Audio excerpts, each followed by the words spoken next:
Hello everyone, स्वागत है एक बार पुनः आप सभी का हमारे अपने YouTube channel Shiv coaching classes पर। दोस्तों, आज की इस वीडियो में हम देखेंगे अपरा या प्लेसेंटा के बारे में। अपरा या प्लेसेंटा क्या होता है और साथ ही साथ अपरा या प्लेसेंटा के जो कार्य होते हैं उसको भी हम आज की इस वीडियो में डिस्कस करेंगे। तो आइए सीधे वीडियो को स्टार्ट करते हैं। देखिए, अपरा या प्लेसेंटा की यदि हम बात करें तो सबसे पहले तो इसकी यदि हम डेफिनेशन समझे तो देखिए क्या होती है कि अपरा या प्लेसेंटा एक्चुअल में होता क्या है। देखिए, एक ऐसी रचना जिसके द्वारा भ्रूण एवं मादा के रुधिर में पदार्थों का विनिमय होता है।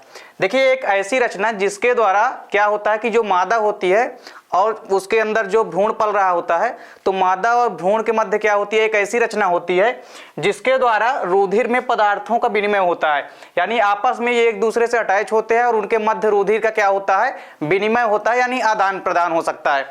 तो देखिए, ऐसी रचना को हम क्या कहते हैं, अपरा, या इसको हम क्या कहते हैं, प्लेसेंटा कहते हैं।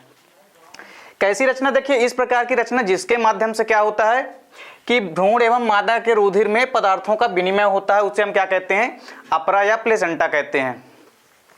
अब देखिए, यदि हम बात करें अपरा या प्लेसेंटा का विकास कैसे होता है, यानी डेवलपमेंट कैसे होता है, तो देखिए इसके डेवलपमेंट की यदि हम बात करें तो सबसे पहले देखिए जो अपरा होता है, देखिए ब्लास्टुला अवस्था तक भ्रूण गर्भाशय में नहीं जुड़ा होता है।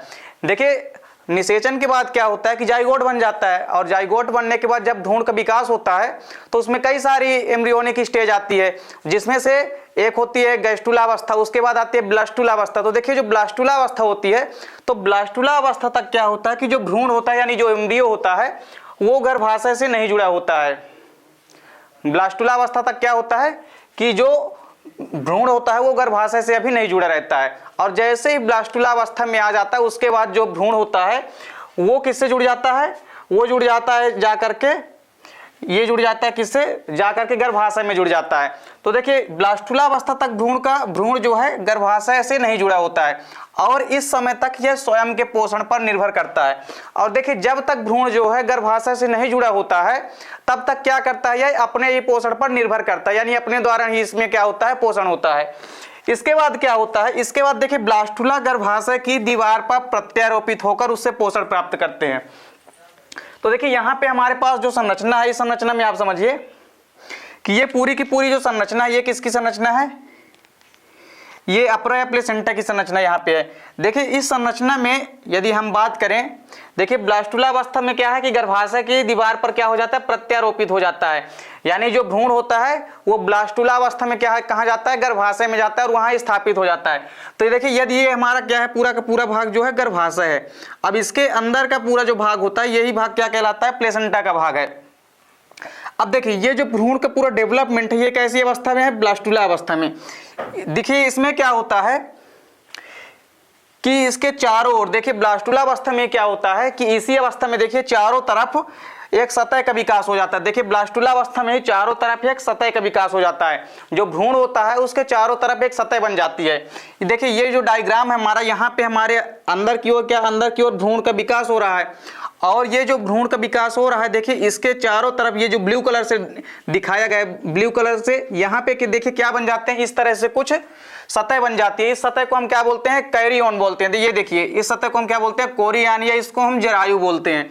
तो देखिए, भ्रूण के चारों ओर ब्लास्टुला अवस्था में क्या बन जाता है, एक सतह का निर्माण हो जाता है, और इस सतह को हम क्या बोलते हैं, कैरियन बोलते हैं, ठीक है, या इसको हम कोरियन बोलते हैं। तो देखिए, कोरियन जो होता है ये एक प्रकार से सतह बन गई। अब देखिए, इस कोरियन की सतह के भीतर, कोरियन को हम जरायु भी कहते हैं, तो कोरियन या जरायु की भीतरी सतह पर भी एक झिल्ली बन जाती है, या एक मेम्ब्रेन बन जाती है, जिसे हम क्या कहते हैं, एमनियोन कहते हैं। तो यहाँ पे आप देखिए कि ये हमारे पास क्या है, ये तो पूरा का पूरा जो भाग है ये किसका भाग है, ये भाग है कोरियन या जरायु का भाग, और इसके अंदर देखिए, इसके अंदर एक झिल्ली बन जाती है इस प्रकार से छोटे छोटे, इस झिल्ली को हम क्या बोलते हैं, एमनियोन बोलते हैं। तो देखिए, कैरियन और एमनियोन, और यहाँ पर जुड़ा होता है ये प्लेसेंटा, और ये भाग जो पूरा होता है जो कि भ्रूण से अटैच होता है, ये भाग क्या कहलाता है, ये कहलाता है प्लेसेंटा। अब देखिए, यदि यहाँ पे हम प्लेसेंटा की बात करें तो ये कैसी रचना है, एक ऐसी रचना है जो कि किससे जुड़ी है, मादा का जो गर्भाशय है तो गर्भाशय के द्वारा ये अटैच है। अब ये रचना गर्भाशय से अटैच है और क्या करती है कि इस रचना के माध्यम से देखिए यहाँ पे चारों तरफ जो है किसका निर्माण हो जाता है, एमनियॉन का निर्माण हो जाता है। अब देखिए यहाँ पर जो है हम अपरा या प्लेसेंटा के कार्यों का भी देखेंगे वर्णन। तो देखिए इसके बाद हम देखेंगे अपरा या प्लेसेंटा के कार्य। उसके पहले आप एक स्क्रीनशॉट ले लीजिए इस पूरे डायग्राम का। तो देखिए इसके बाद अब हम देखेंगे अपरा या प्लेसेंटा के कार्य क्या होते हैं। तो देखिए अपरा या प्लेसेंटा के जो कार्य होते हैं, इसके कई सारे कार्य होते हैं।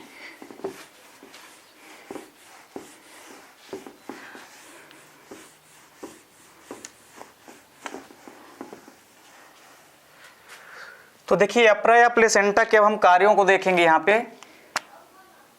अपरा या प्लेसेंटा के कार्य, तो देखिए अपरा या प्लेसेंटा का मुख्य कार्य क्या होता है। सबसे पहला तो इसका मुख्य कार्य क्या होता है, देखिए इसका मुख्य कार्य होता है किसी प्रकार से पोषण करना। ठीक है, क्या करना, पोषण करना, पोषण या न्यूट्रिशन।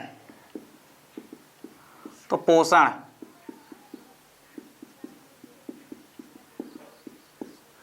तो देखिए पोषण या न्यूट्रिशन जो होता है ये इसका प्रमुख कार्य होता है। ठीक है, तो देखिए पोषण या न्यूट्रिशन में क्या होता है कि कोई भी जो भ्रूण है वो कहाँ है, गर्भावस्था में भ्रूण जो है कहाँ है, गर्भाशय के अंदर है।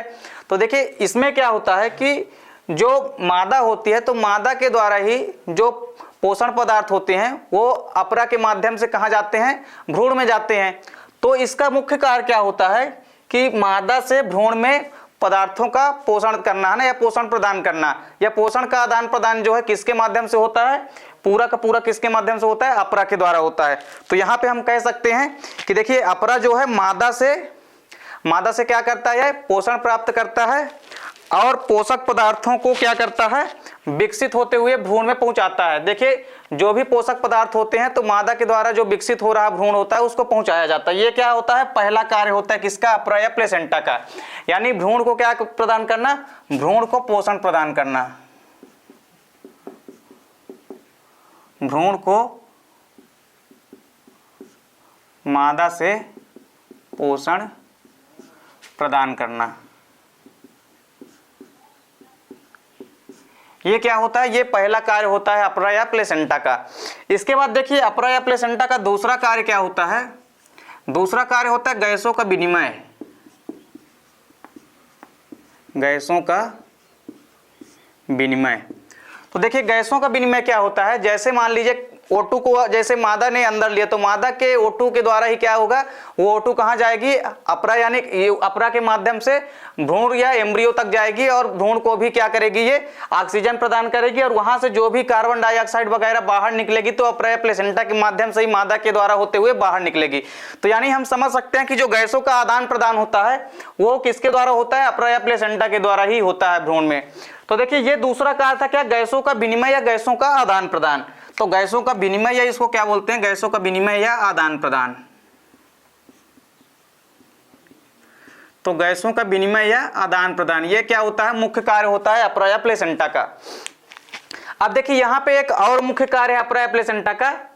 देखिए जो भी पदार्थ हैं, ठीक है, उनका क्या करना है, यहाँ पे संग्रहण करना एवं पाचन करना, संग्रहण एवं पाचन।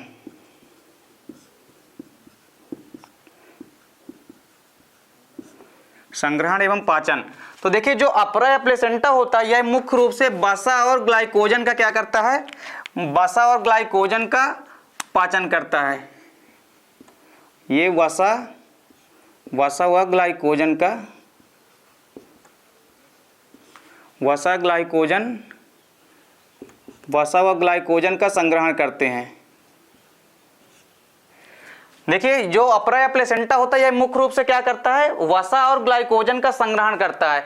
और फिर देखिए जो ग्लाइकोजन बना होता है इसको धीरे धीरे टूट करके या विघटित होकर के अपरा या प्लेसेंटा जो है इसको अवशोषित करता रहता है। तो कुल मिला के हम यहाँ पे कह सकते हैं कि अपरा या प्लेसेंटा के माध्यम से जो भी भ्रूण होता है वो क्या करता है, किसी भी प्रकार से अपने पोषण को क्या करता है, प्राप्त करता है, यानी उसका जो पाचन करता है। तो देखिए वसा या ग्लाइकोजन के रूप में मुख्य रूप से संग्रहण होता है। तो कुल मिलाकर के ये तीसरा कार्य है क्या, संवहन एवं संग्रहण है। देखिए संग्रहण एवं पाचन, संग्रहण एवं पाचन। ये क्या है? दूसरा, ये तीसरा कार्य है। देखिए पहला कार्य क्या है? न्यूट्रिशन या पोषण। दूसरा कार्य होता है गैसों का विनिमय या आदान प्रदान, और तीसरा क्या हो गया? संग्रहण एवं पाचन। अब इसके बाद देखिए एक और कार्य होता है, चौथा कार्य क्या होता है? देखिए उत्सर्जन। चौथा कार्य क्या होता है? अब उत्सर्जन। चौथा कार्य होता है उत्सर्जन। चौथा कार्य क्या होता है? उत्सर्जन। तो देखिए उत्सर्जन में क्या होता है कि उत्सर्जन में देखिए कोई भी पदार्थ जो है, जैसे नाइट्रोजन युक्त कोई भी वर्ज्य पदार्थ जो विघटित होने वाले जो व्यर्थ पदार्थ हैं, उसको यदि बाहर निकालना है तो अपरा के माध्यम से ये क्या करते हैं? बाहर निकलते हैं। तो इसका मुख्य कार्य क्या होता है? एक्सक्रीजन या उत्सर्जन। तो उत्सर्जन भी किसका मुख्य कार्य होता है? अपरा या प्लेसेंटा का। इसके द्वारा जो भी नाइट्रोजनी युक्त वर्ज्य पदार्थ होते हैं, नाइट्रोजनी युक्त वर्ज्य पदार्थ होते हैं, वर्ज्य पदार्थों का निष्कासन। तो देखिए नाइट्रोजन युक्त जो भी वर्ज्य पदार्थ होते हैं उसका भी निष्कासन कहां से होता है? अपरा या प्लेसेंटा के माध्यम से। तो देखिए अपरा या प्लेसेंटा के चार मुख्य कार्य होते हैं, पोषण, गैसों का विनिमय, संग्रहण एवं पाचन, और चौथा एक्सक्रीजन, यानी न्यूट्रिशन और गैसों का विनिमय यानी एक्सचेंज ऑफ गैसेस, संग्रहण एवं पाचन, ठीक है, डाइजेशन, और फोर्थ क्या है? उत्सर्जन या एक्सक्रीजन। तो ये चार मुख्य कार्य होते हैं किसके? अपरा या प्लेसेंटा के। इसका स्क्रीनशॉट ले लीजिए। तो यहाँ पे देखिए दोस्तों आखिरी में क्या है? देखिए ये जो पूरा का पूरा हमारा गर्भाशय है, गर्भाशय के अंदर देखिए ये ब्लास्टुला अवस्था में जो भ्रूण है ये कहाँ आ गया है? गर्भाशय की दीवार पर। और ये गर्भाशय में आकर ही अंदर क्या हो जाता है? स्थित हो जाता है, और ये पोषण करने लगता है किसके द्वारा? ये अपरा या प्लेसेंटा के द्वारा पोषण करने लगता है। और इसके चारों तरफ एक सतह बन जाती है, ये जो ब्लू कलर की सतह है, जिसको क्या बोलते हैं हम? कोरियान या जरायु बोलते हैं। और इसके अंदर जो है एक झिल्ली बन जाती है, पतली पतली छोटी छोटी, जिसको हम क्या बोलते हैं? एमनियोन बोलते हैं, और यह एक गुहा का कार्य करती है। तो उम्मीद करता हूं दोस्तों वीडियो पसंद आई होगी। दोस्तों वीडियो यदि अच्छी लगे तो लाइक और कमेंट कीजिए, साथ ही साथ दोस्तों के बीच शेयर कीजिए। और दोस्तों यदि आप इसका PDF लेना चाहते हैं तो आप इस नंबर पर कॉन्टेक्ट कर सकते हैं। उम्मीद करता हूं दोस्तों वीडियो पसंद आई होगी। मिलते हैं दोस्तों नेक्स्ट वीडियो में। जय हिंद, वंदे मातरम।